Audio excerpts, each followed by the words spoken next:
El 31 de marzo es el Día Nacional del Agua en nuestro país. Para la conmemoración de este año, Naciones Unidas estableció como tema de reflexión aguas subterráneas, hacer visible lo invisible. ¿Qué importancia tiene este recurso vital? ¿Cómo se estudia y por qué es necesario conocerlo? ¿Qué desafíos tenemos como sociedad para su protección y aprovechamiento sostenible? Para responder a estas preguntas nos acompaña Marcela Pérez, docente e investigadora de la Facultad de Ingeniería y Ciencias Hídricas de la Universidad Nacional del Litoral. Bueno, Marcela, hoy vamos a hablar de aguas subterráneas, así que en primer término tengo que preguntarte esto, digamos, ¿qué son las aguas subterráneas y cómo se relaciona con otros componentes del ciclo hidrológico?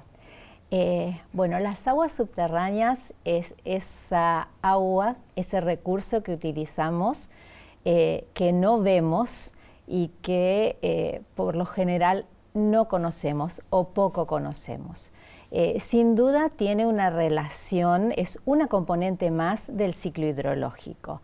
Se relaciona a través de distintos procesos como la evapotranspiración, la recarga, la descarga a los ríos o a un lago, a los cuerpos de agua superficiales, y es esa agua que está atravesando, que está alojada en los medios porosos o en otro tipo de formaciones geológicas, como pueden ser rocas fisuradas, y en nuestra región principalmente, en gran parte de la Argentina, circula a través de medio poroso, esos medios porosos interconectados que alojan el agua y que el hombre puede hacer uso de ella a través de captaciones de aguas subterráneas que por lo general son pozos. A Marta, nuestra actual decana de la facultad, le gustaba mucho hacer la analogía entre un acuífero y un mate. Decía que el mate era el ejemplo hidrogeológico por excelencia. ¿Por qué? Porque el mate lo armás con yerba. Bueno, esa yerba vendrían a ser los sedimentos que van a alojar el agua. Dependiendo de las características que tenga esa yerba, el agua que nosotros le incorporamos, que puede ser en la parte física por medio de la precipitación, nosotros, bueno, a través del termo o una pava con agua, le introducimos el agua a ese mate. También va a depender entonces el agua, las características, el gusto que tenga esa agua, del gusto que le va a dar a lo que nosotros tomemos. ¿Y cómo extraemos el agua de ese mate? A través de una bombilla, que vendría a ser nuestra perforación.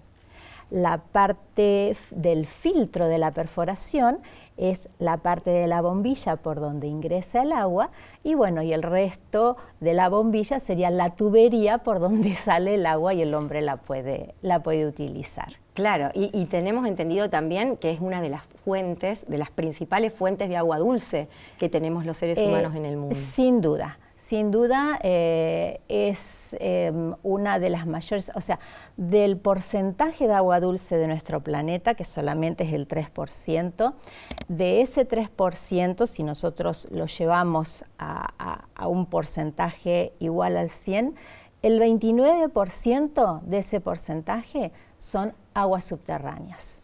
El 70% está en casquetes polares y glaciares, poco accesible para el hombre, y el 1% es solamente agua superficial.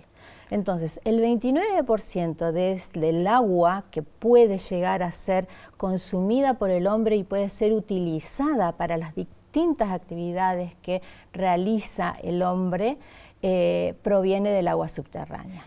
Hay países en Europa, por ejemplo, sin hablar de los países en vías de desarrollo, en países en Europa como Dinamarca, España, que dependen casi exclusivamente del agua subterránea. Claro, y de ahí entonces la importancia y el rol clave que tiene para el desarrollo sostenible el agua subterránea. Y en este sentido, Naciones Unidas justamente este año como que estableció el lema para reflexionar en los días del agua. Bueno, decimos días del agua porque nosotros también como país tenemos nuestro Día Nacional, y estableció como lema justamente esto: hacer visible lo invisible. Sí. Y creo que tiene que ver más allá de las condiciones o de las cuestiones físicas que conocemos del agua porque está en el subsuelo, tiene que ver con esto, ¿no? También con colocarlo, posicionarlo en un lugar preponderante en la academia y, bueno, en los sectores políticos que tienen que tomar decisiones acerca de ella, la misma sociedad. Entonces, este lema se establece por eso, ¿no? Porque hay que hacerlas visibles. ¿Cuál es la importancia entonces de esta posibilidad que nosotros tenemos de poder abordarla y estudiarla más en profundidad para cuidarla, por supuesto?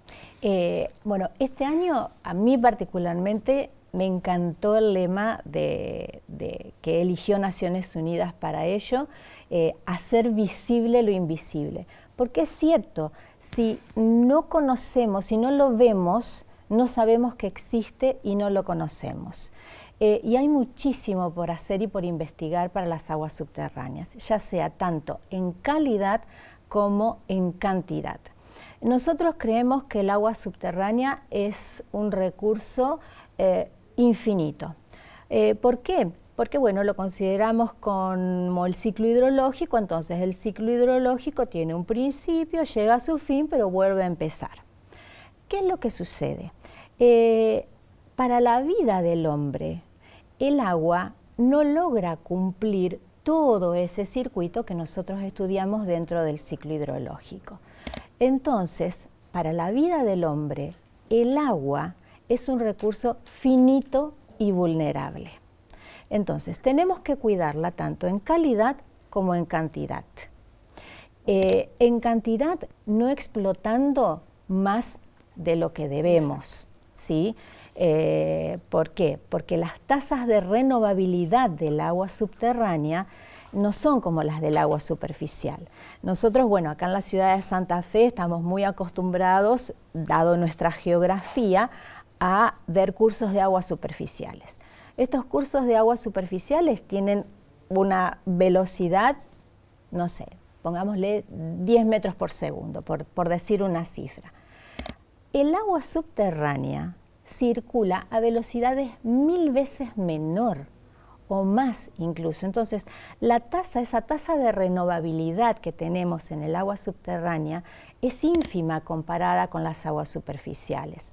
Salvo que tengamos acuíferos muy someros, con abundante precipitación, en la cual la recarga sea directa y por lluvia, la renovabilidad de ese recurso es de 100 miles de años, millones de años. Entonces, por eso decimos de cuidarlas en cantidad y calidad.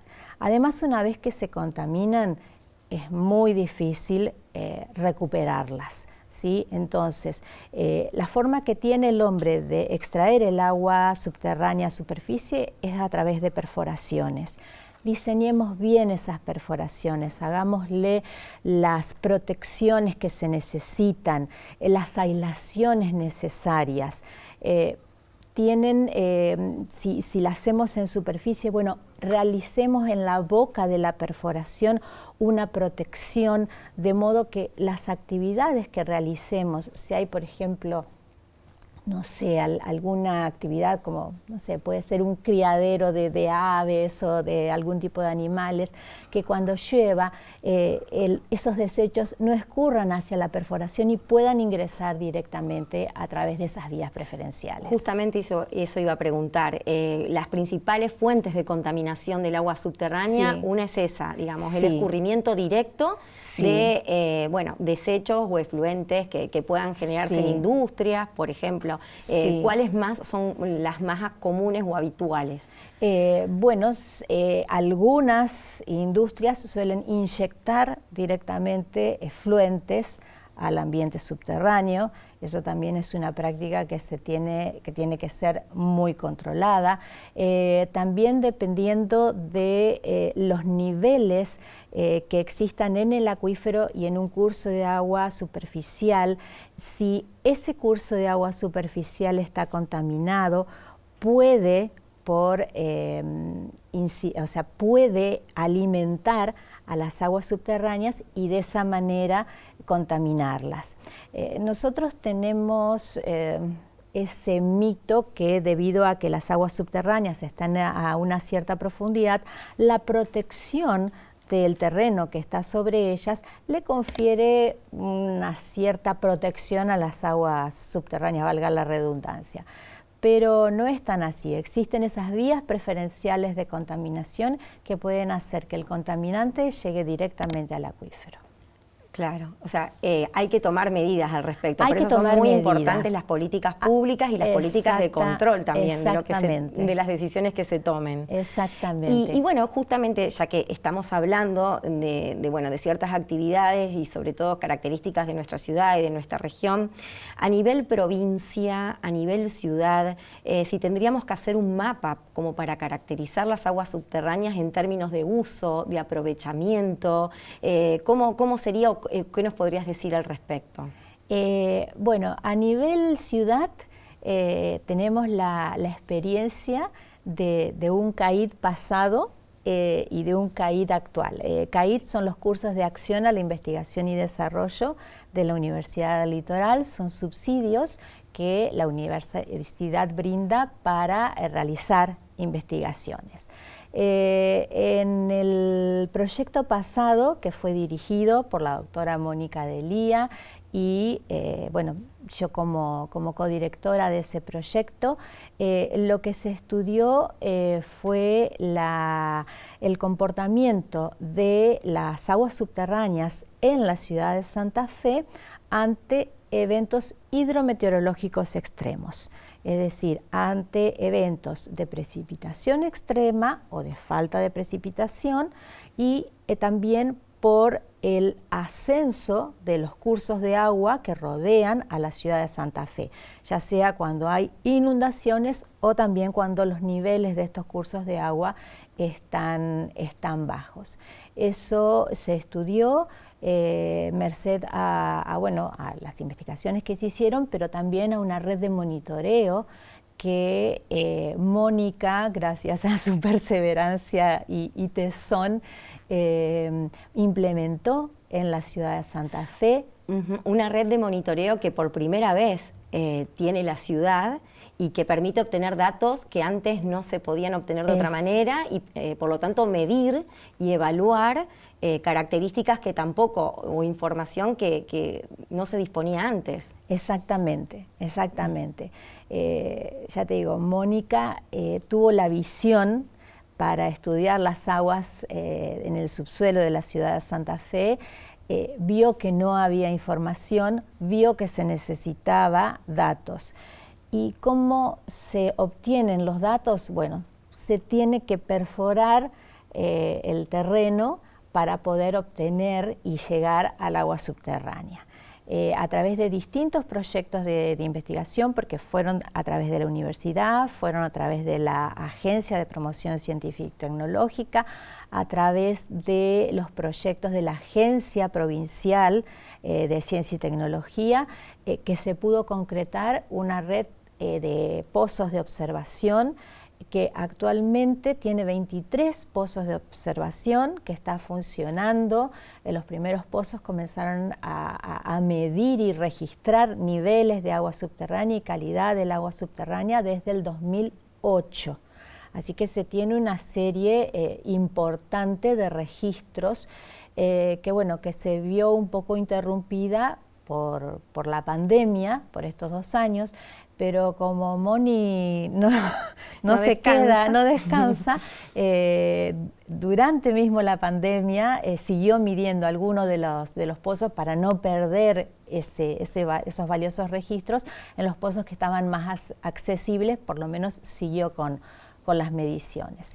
Y bueno, eso nos permitió determinar cuál era el escurrimiento que tenía la ciudad de Santa Fe, la divisoria de aguas, hacia dónde descargaban las aguas subterráneas, y también al poder estudiar estos extremos hidrometeorológicos, ver, por ejemplo, que ante eventos extremos de precipitaciones y también de los cursos de agua superficiales, a través de modelación matemática, ciertos sectores del norte de la ciudad de Santa Fe se iban a producir anegamientos por el ascenso del agua subterránea. Porque el nivel de impermeabilización es menor que en la ciudad, ¿o a qué se debe sí, eso? Precisamente la ventaja para nosotros que tiene el norte de la ciudad de Santa Fe es que no cuenta con impermeabilización, es un ambiente mucho más prístino que lo que es el ambiente urbano propiamente dicho, el céntrico, por así llamarle.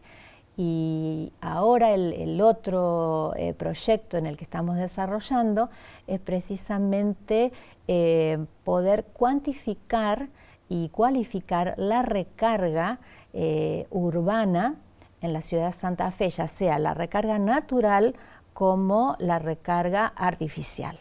La recarga natural, que se da a través de las precipitaciones o a través de los flujos laterales que pueden recibir el agua subterránea, y la recarga artificial a través, o sea, considerando las pérdidas que se podrían llegar a dar a través de redes de agua potable, redes cloacales y desagües pluviales. Sí, especialmente redes cloacales, porque pérdidas de redes cloacales provocaría esto, ¿no? O aumentaría el riesgo de contaminación también. Sin duda. Bien. Sin duda, sí. Y cuando mencionabas recién, bueno, dónde descarga, dónde recarga, ¿qué nos podés decir de eso, de algunos resultados que han arrojado concreto la red de monitoreo? En épocas normales, cuando los niveles de los ríos están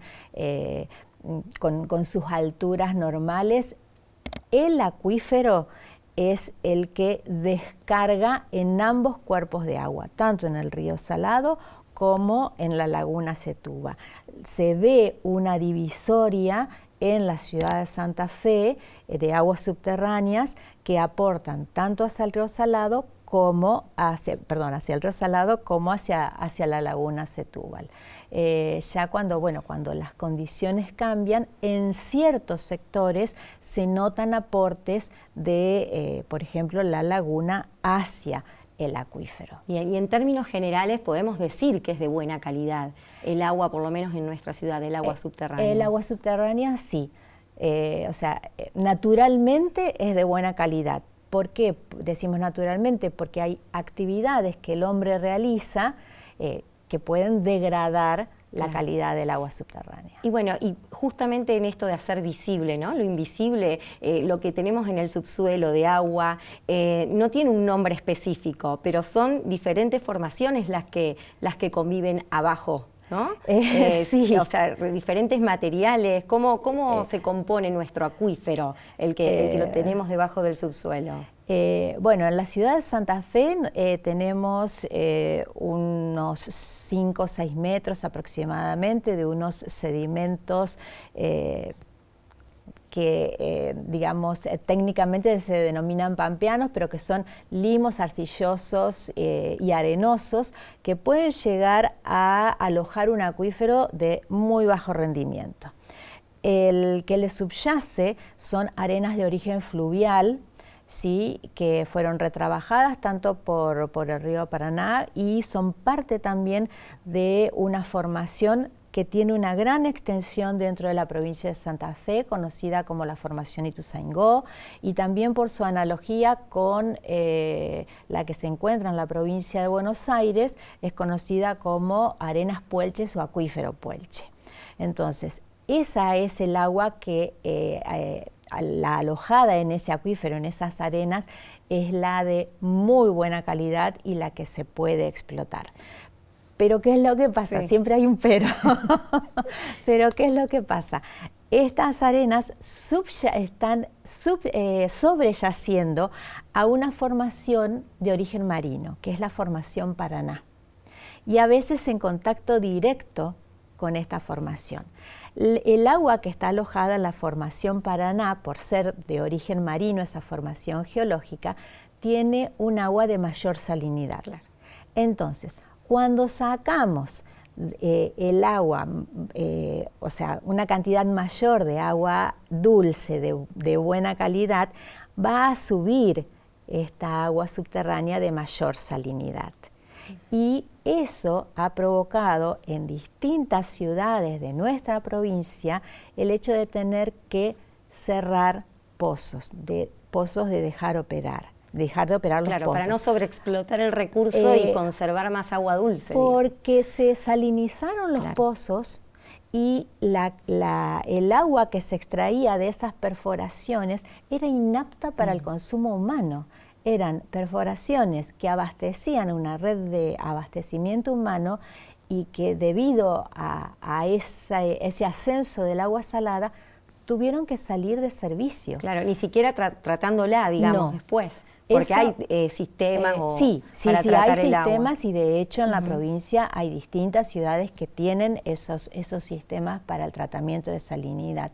Pero este caso que te estoy comentando, por ejemplo, sucedió en la ciudad de Esperanza y en la ciudad de Cañada de Gómez, en donde se tuvo que